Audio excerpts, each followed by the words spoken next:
And welcome to Off the Couch with Dr. Greg, where psychology meets everyday life. I'm Dr. Greg Cason, psychologist, and I'm here with producer Brian Gomez. Hi, Brian. Happy Monday. Nice to see you. Looking good. And also DJ Sammy G. Oh, hello, Sammy. Anyway, well, we'll just let that go. Today on Off the Couch, this week in psychology, do dancers have a dancer personality? Does physical weakness make you more depressed? And in the news, we're going to look at Time Magazine. Actually had an article that came out today. 4 signs your body is telling you it's time to take a break. This really fits in with our story, especially because I found in an Australian news story some living tips from Australia's oldest living person. So let's talk about the dancer personality. I was really interested in this. Brian, aren't you a dancer? I like to do it for fun. I don't think people would assume that I like to dance, but I oddly enough really enjoy it, even at home when I'm by myself, or if I go out, I want to dance, or else I don't want to go out. That is, and what about you, Sammy? Do you take dance? No, I'm definitely not a dancer. I try, but I am not. I can bop to the beat, and that is where it ends, folks, because when I used to have a job in entertainment at Disneyland, I'm not kidding. And there, sometimes we had to do dance routines, and I just could not memorize them. I was just awful. So they made me be like the comedic presence in those particular routines, just because I was that bad. But this was an article. I was interested because I've grown up around a lot of dancers. I have dancers, people in my personal life who are dancers, people I worked with at Disneyland who are dancers, people I've known in other capacities. And I've always thought they were a little bit different than the rest of us. And now a study's been done to show that that's exactly what is going on. And it's really interesting. This is a study led by the Max Planck Institute for Empirical Aesthetics. That's the MPIEA. And they focus on the personality traits of amateur and professional dancers. And this was published in the journal Personality and Individual Differences. They looked at over 5,000 people from Sweden, 5,000 dancers from Sweden, and over 500 in Germany. These are huge sample sizes, which really tells us a lot about these human beings. And they looked at something called the Big 5 personality traits. Let's talk about the Big 5 personality traits. And you can put that visual up of the castaways there on the island.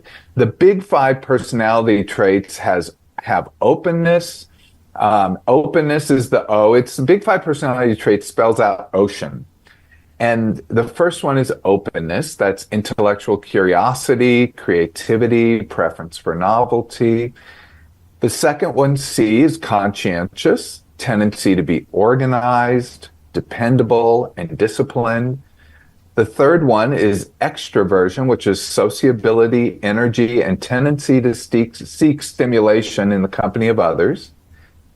Number 4 is agreeableness, a compassion, cooperativeness, and friendliness. And neuroticism is emotional instability and the tendency to experience negative emotions like anxiety, anger, and depression.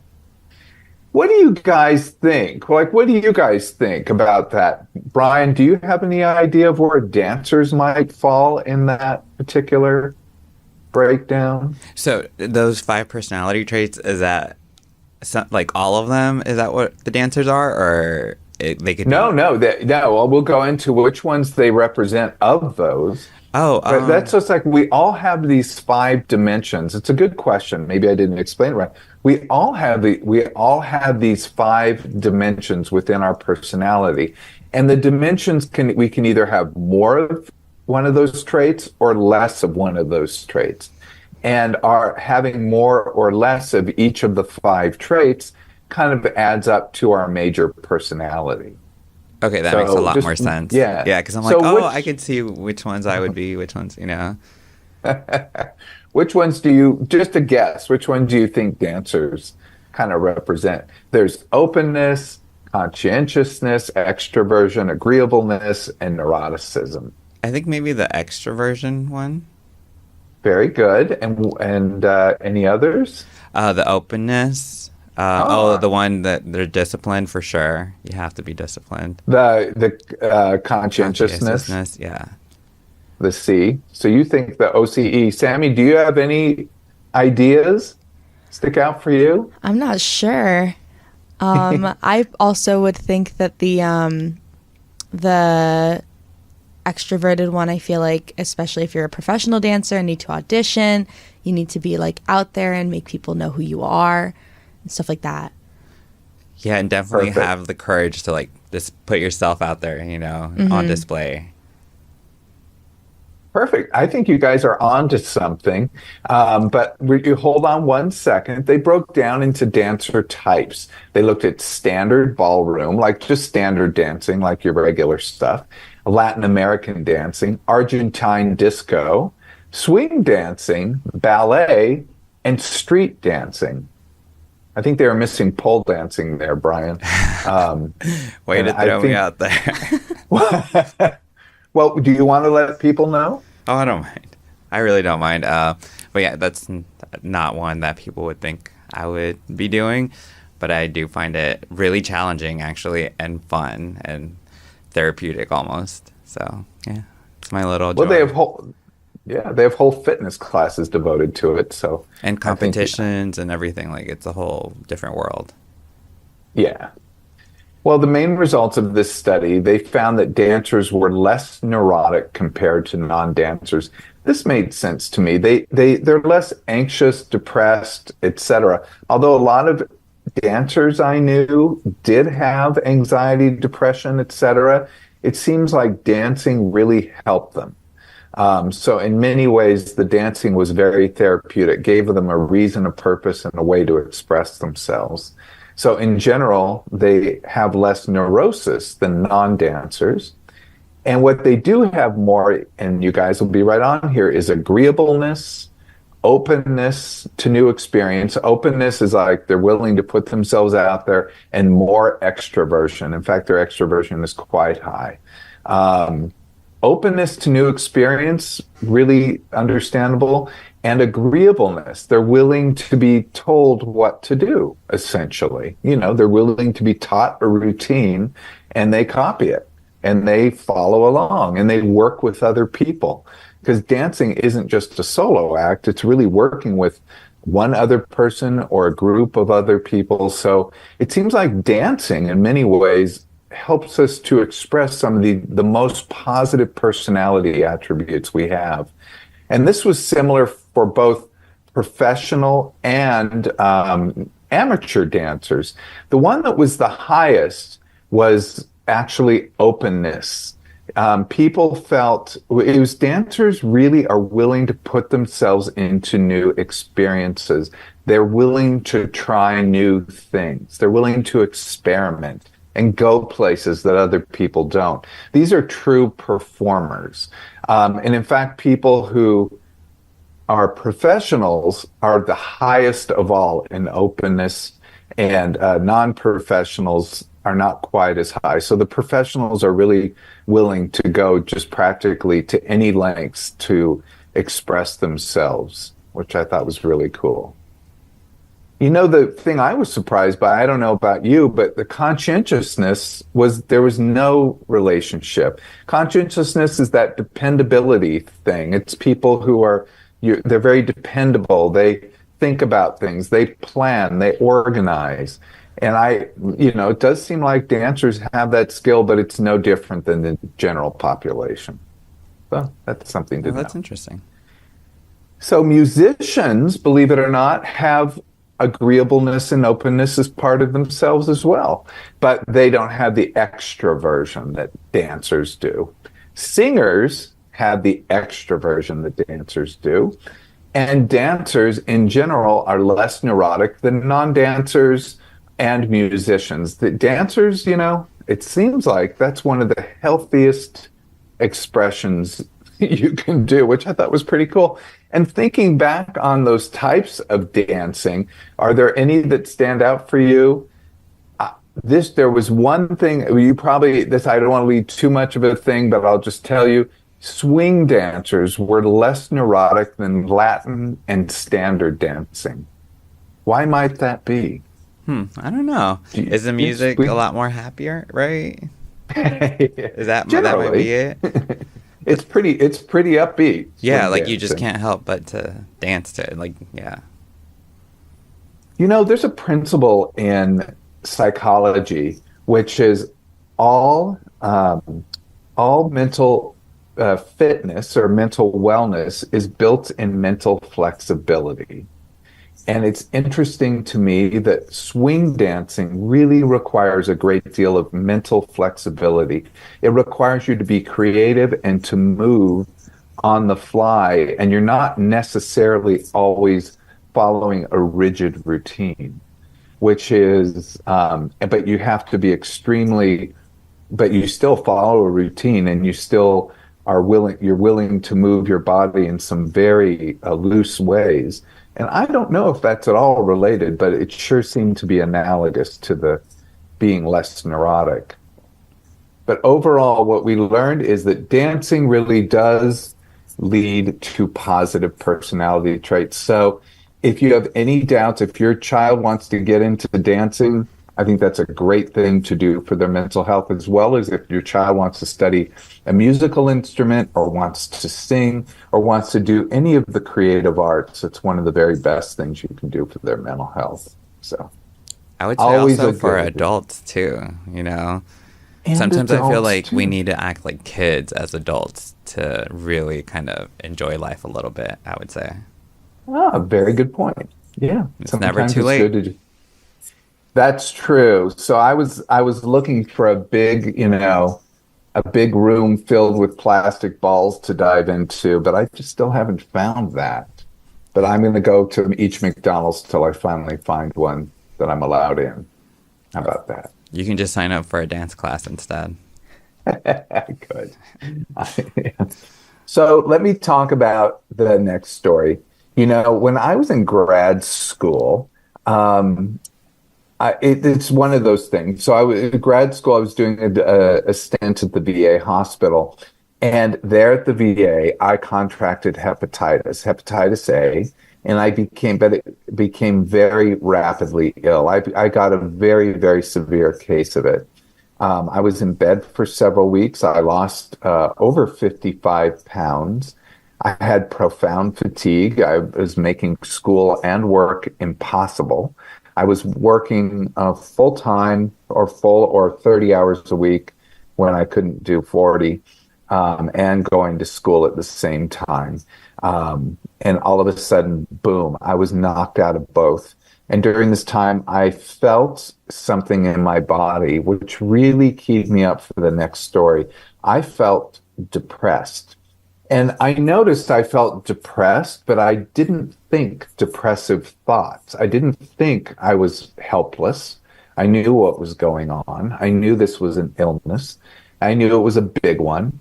I didn't feel hopeless. I knew this 99% of the time gets better. It just may take a while. And I didn't feel worthless, which these are the three pillars we often look at in depression: helplessness, hopelessness, and worthlessness. I started to feel a whole lot better. I started to psychologically really divide out what was going on, and that my thoughts were not depressive, but my body said, yes, you're depressed, which I felt was very interesting. And I wondered why this might be. My theory at the time, I could be wrong, but I was depressed. My body depressed me to protect me while I healed, because literally I couldn't get out of bed. And if I, was constantly wanting to go outside and run around, I would feel worse. So it's just I just felt congruent, like everything felt normal. And so I couldn't change how I felt physically. But I did have hope. I looked forward.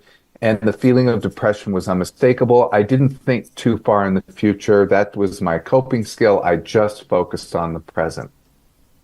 So now I found this study that underlies what I experienced. So Yale University researchers used data from the UK Biobank. It's a long-term, large-scale study that has controlled extensive health information from more than 500,000 adults in the United Kingdom. So this is over 500,000 people in the United Kingdom because they have a public health care system. And they just took a huge swath of these people. They took 350,000 people, ages 37 to 73, who had gone these biobank assessments, and then took another one 12 years later. This was published in Nature Communications. And they looked at physical frailty. Check out the 5 indicators of physical frailty: weight loss, exhaustion, feelings of weakness, physical inactivity, and slow walking speed. Just to let you know, I had all 5 at the time I was sick. So this condition puts people, by the way, at greater risk for health challenges like bone fractures, hospitalization, lower quality of life, and premature death. I'm glad I didn't read this study at the time. And then they divided these people up into 3 categories. They were either non-frail, so they really didn't have any of those things; pre-frail, reporting 1 or 2 factors; and frail, they had 3 or more factors. Again, that's weight loss, exhaustion, feelings of weakness, physical inactivity, and slow walking speed. Now, the study, they were assessed as to whether they were diagnosed with depression. And the results found that people who were pre-frail, those people that had 1 or 2 symptoms, they were 1.5 times higher for depression than people who didn't have anything. And frail individuals were more than 3 times higher rate of depression. And during the first assessment, they were discovered the depression when they had the frailty, and it only got worse the next time they assessed them. And what do you think for men? Would this be stronger or weaker? Oh, that's an interesting one. I'm not sure if it has anything to where the body is holding all those pressure, the mental pressure instead. But if it is, then probably a lot worse for men. It would be worse. It's worse in men, and especially because men have an expectation that they're to be stronger. And so frailty really knocks them for a loop. And they may get negative feedback from other people, from their family, that, why are you so weak? You can't do anything. So yeah, they get much more depressed. Also, middle-aged individuals, people aged 37 to 64. So that group, that middle-age group, also usually is physically vital. And when they have this, they feel much worse. It's weaker. The association's weaker for females and older individuals. There's less of a concern or depressive concern about the physical frailty symptoms. So why would we develop frailty? We still don't know. It's kind of interesting. The frailty because you have these physical stuff. Why would we develop depression due to frailty? The researchers came up with their own theory, which is frailty may lead to inflation in the brain. It leads to changes in the brain structure, and those changes may lead to depression. So when someone is experiencing any one of the following: weight loss, exhaustion, feelings of weakness, physical inactivity, and slow walking speed, we should probably assess them for depression. Kind of cool, huh? It's nice to have those warnings or things you could look for in that sense and kind of see if you could track it down faster, And I think this is really important for psychology because we often neglect our physical bodies when we should be considering them as part of our total mental health outlook, just as our mind is part of our physical health outlook. So our mind and our bodies are completely connected. And I hate the artificial connection that I often hear from people, like to say that they're not at all connected, or, your mind can't make you do that. Or when people have pain, they go, it's all in your head, which is a peeve of mine, because all pain is in the head, just so you guys know. Pain starts in the brain. Pain is is something that's happening in the brain, and it's telling you, ouch. So, you may physically experience it and in a different place in your body, but it starts in the brain. It's odd that people don't see the connection in that. Well, we've been taught over and over that somehow the body is separate from the mind and the mind doesn't really exist, or whatever people think. I mean, we go down all these different things. And then I found this cool article in Time magazine, which was just today, 4 signs your body is telling you to take a break.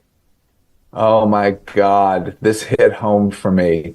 So they're ignoring the body's alarms. We often ignore our body's stress signals. Jennifer King, who was the first female coach in Chicago Bears history. Do you guys know her? No. Oh, well, you got to look her up. So it's kind of cool, she's a female coach. She said, she had a quote where she said, we become conditioned early on to stop listening to our bodies. This is actually quite profound, because we do this all the time. We're told to ignore the pain. We're told to ignore sensations. We're told to just go on with things, which can be very helpful. We don't want to go around obsessing about things. But at the same time, when we do have pain, or when we do have some kind of thing happening, we need to pay attention, because it's basically a warning light that is letting us know something needs to be fixed. So let's talk about the body's alarms. In Time magazine, they noted emotional changes, which is signs of increased anxiety, mood swings, and memory issues. Example might be losing interest in hobbies or neglecting self-care. Strained relationships, number 2, strained relationships. The signs might be irritability, isolation, and conflict with others. And advice basically here is to listen to other people. When we have strained relationships, we often blame it on the other people. But it might be really important to understand your impact on other people, and that a lot of this may be coming from you. Your physical health signs could be frequent colds, digestive issues, and muscle tension. An example could be stress-induced immune system weakening. And this is one of the theories I have about why I caught hepatitis. Now, I was exposed to patient 0 because he worked at the pizza place where I used to get pizza every day. It was the cheapest thing they offered. And so I obviously was exposed through that means, but nonetheless, I wonder if I would have gotten sick had I not already been so compromised, because I wasn't sleeping, I was under so much stress, and things were just really hard. So I was neglecting my physical health back then. And then the number 4 is sleep problems, difficulty sleeping, and persistent fatigue. And it's important to observe and address sleep patterns. And we'll do a show on sleep sometime, because sleep is a big, big issue. And there's a big study that just came out, a bunch of studies actually, that we probably can really address in one show. Sleep is a complex thing, but it's something we all need every day. So that's emotional changes, strained relationships, physical health, and sleep problems. These can all lead to long-term consequences, like chronic stress can lead to health issues like heart issues and diabetes. And that may be caused by cortisol spikes that end up damaging your health. Also makes you gain weight, so that's no fun. What could we do to help ourselves? Well, the article advises, and articles can only go so far. They say regularly check in with yourself and take short breaks, have mindful breathing and enjoyable activities. easier said than done. But it is important for us when we do see those warning lights to kind of take a step back and look at what things in our life we may need to change. We may need to increase and decrease. Brian, didn't you talk to me earlier? You said you were aware of someone who had a kind of a mental setback and really reprioritized their lives. Oh, well, it's like an influencer I follow. I don't know exactly what happened, but I don't know. I'm a curious cat, so I'm always like thinking about like, oh, what's going on in people's minds. And you saw this big shift of like this influencer that is in a certain niche online, and she just changed her whole world almost and got really into fitness and working out. And like, it's not a bad thing, but I was like, it was a drastic kind of change that I was like, I wonder like if something happened. I mean, it doesn't have to be bad for it to be like that, but I feel like something did happen that they started just focusing. I mean, it's beautiful. Like the journey's been so beautiful that you see how happy she is. Like you see genuine happiness on her face from like this whole fitness journey, like before it wasn't like she didn't look happy, but like now you truly see her shine and just happy. She's done marathons. Like it's this crazy like whole thing that it's just beautiful to watch in a way, but I'm like, I wonder if something did happen to spike that, Well, it's a good thing to wonder. And I know for me, I've had several recorrects in my life, just looking at those things. Even recently, I was complaining about, having sleep issues, and I'm having some other things going on. And that does mean I need to prioritize different things in my life a little bit differently and pay more attention to physical health. And because that will help me with my emotional and mental function. I feel like it helps you regulate emotions, and just stress in a way. Yeah. And I think the hardest part for me, I don't know about you, but like I haven't been able to exercise on a regular basis in several weeks because of different things that have interfered. Because I have a pretty tight schedule every day. And then, if I have dental appointments or I anticipate doing 6 days of working out in a week, I try to get 5 in. But lately I've been getting like 3, 2. But that's life though, right? Like stuff gets thrown at you and you're just like, stuff gets thrown. Oh, but you have to make sure you're still prioritizing that into your life. You really do. And our next story really is going to underline that even more. Australia's oldest woman, Lorna Henstridge, just celebrated her 110th birthday. So, I was thinking, I'm like, I wanted to talk about the body because of the dancer and because of dancers I know. And dancers I know who got older, and I guess I forgot to mention that I know dancers who've gotten older because of their life of dancing, because being a dancer actually causes their body to have to suffer more as they get older because they have more joint problems, hip problems, muscular issues. They may know how to take care of their body, but they also have stretched their body to the limit. So it really can cause some difficulties later on. But here's a woman that really was a celebration of success. And I just happened to be looking around the web, and I found this from ABC News in Southern Australia, and this 110th birthday of this woman. Her name's Lorna Henstridge. She turned 110 today, and she is the second oldest person in Australia. By the way, the oldest person just died. She was 111. She exercised 3 times a week. She looked good. But it's this woman. Wait till you see her. No, she looks pretty great. Terrific. I'm like, wow, for 110, she looks better than a lot of 70-year-olds out there. So I absolutely agree. And Brian, if you're watching the YouTube video, you can see these video images of Lorna. She and her daughter say exercise and good genes have helped reach an old age. I think her daughter's 77. I have to check. So The next oldest person is just 1 week younger.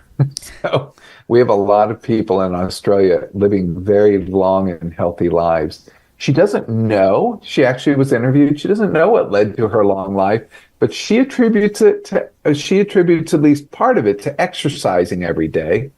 And her philosophy, I just keep on keeping on. She just keeps going forward. I love that. She said she continually talked about exercise. I always liked exercise, fresh air, interest in people, and being active all the time.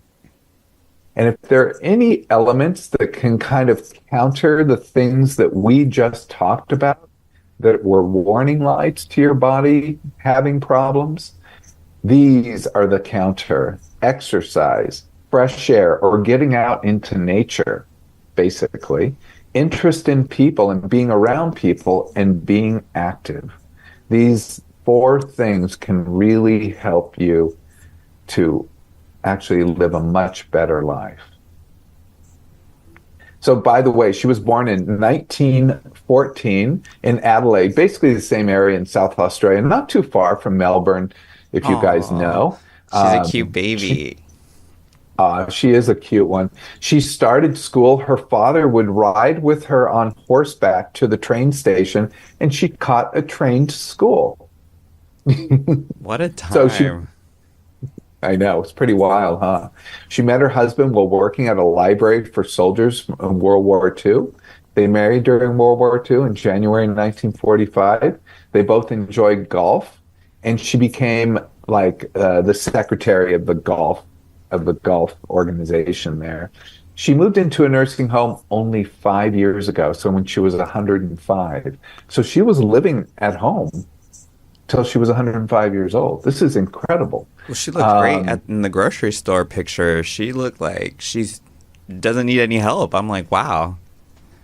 Yeah, no, she's really incredible. She does have a walker, or like kind of one of those push walkers, but I bet that's just for balance and to help her stay steady. It looks like she can get up, walk around, and be perfectly fine. She walks around in her garden, in the hallways every day, and gets exercises. She exercises her legs in the room. By the way, I turn my dad on to this. A great exercise for older people, or people who are chair bound or who have other issues, is something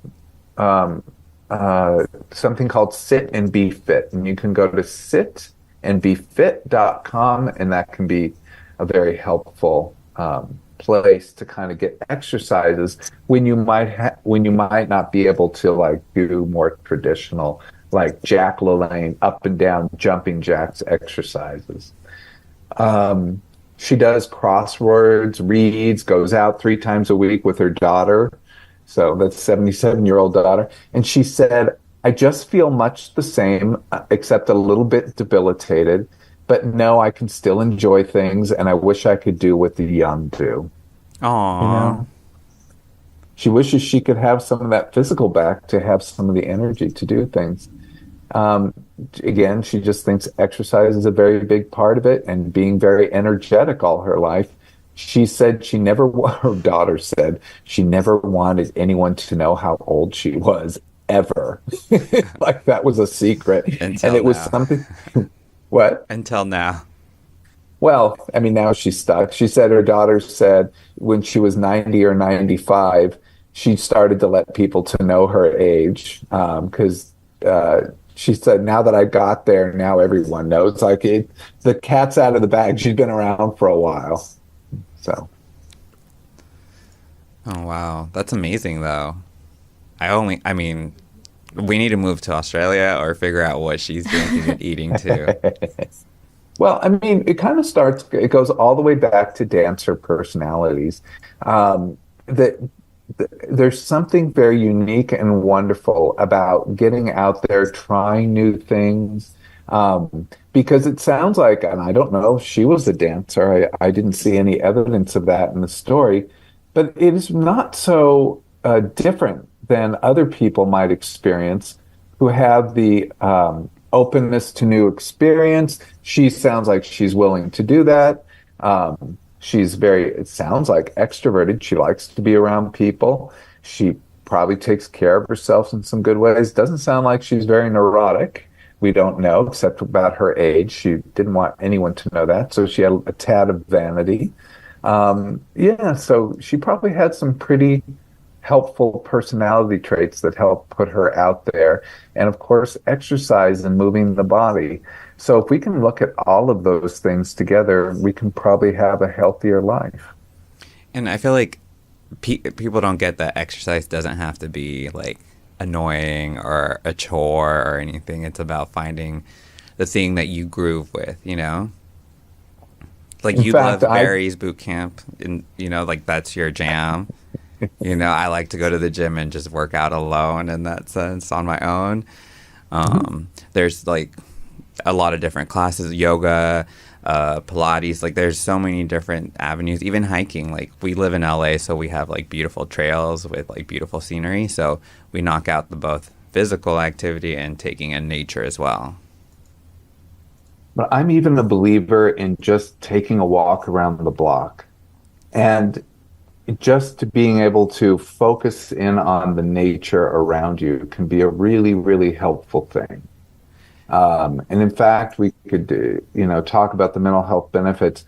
When you see green or you see the ocean, those will help you to know you're in a healthy place. You're in a place that you can feel a lot better. Also, I'm out in the desert right now. I'm in Palm Springs, and there's something magic about the desert as well.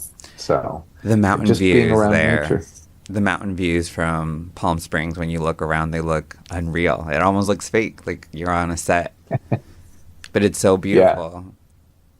Yeah, they're really incredible. Well, I guess that brings us to the end of the show today. That reminder to like, subscribe, and to give us 5 stars. Do you have any fitness advice on the way out here, Brian? Like I said, find something that's not annoying. Like make it fun. Make it, even if it means you have to shop around through different gyms, classes, try things with friends, try a run club. Yeah, there's a Venice Run Club that's gotten really popular, but there's different ones around town, and those, even the people you meet there, like in that run club, they usually ask if anybody, it's like their first time, they raise their hands and then they bring them up to the front of the crowd and make them introduce themselves, and then they have to say hi to somebody that they don't know in the crowd, which is such a cool like communal kind of thing, you know, to do, to interact and actually connect with people. And everybody there is kind of like on the same mindset in that way. So it's just nice. It's just nice. It does sound nice. So doing exercise with other people does make it a lot easier, and it allows you to take energy from them and see that everyone is coming at their own level. They're always going to be the great people. Don't worry about them. You can become inspired by them, but it's not a demand that you be as good as they are. And also know that, other people struggle just like you do. So it's good to work out in groups of people because you can always, find support. And I think that's one of the most helpful things in working out. And I love that you said that you don't have to be at a certain level to get into any athletic thing that you do, because I think that is a big fear or like intimidating factor to people before they, go into a gym, and they might not know exactly how to do certain workouts or anything and are kind of embarrassed or scared to do it or even try. So I'm glad you said that, because you don't have to be at a certain level. I've gone to CrossFit classes where people are just killing it and I'm with the baby weight, but hey, it's like a new thing for me, so I have to start. Well, and in fact, I believe, yes, do start at the bottom. If you're brand new to exercise, make sure you get the physical clearance from your doctor and go and just start out slow. 1 minute of exercise a day is better than 0 minutes. And if you do work, you can work out from 1 minute to 2 minutes and keep working up from there. And that will actually start to put you in the gym. Also, if like you're feeling anxious and you're like scrolling through Instagram, and if you catch yourself, you can easily put your phone down and go for a walk around the block. Just to even start like that, Excellent. And yeah, put your phone down in the gym too. I think that's a place. Oh yeah. Often people will distract themselves unless you're listening to music, and that would be about the only thing. But otherwise, try to put your phone away. Don't look at it. Be in the moment, like we've said.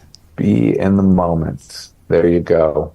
If you want to get links to the studies, go to my YouTube page at youtube.com/Dr. Greg. And if you have any questions or topics you'd like us to cover, you can hit me up or hit us up on socials at Ask Dr. Greg.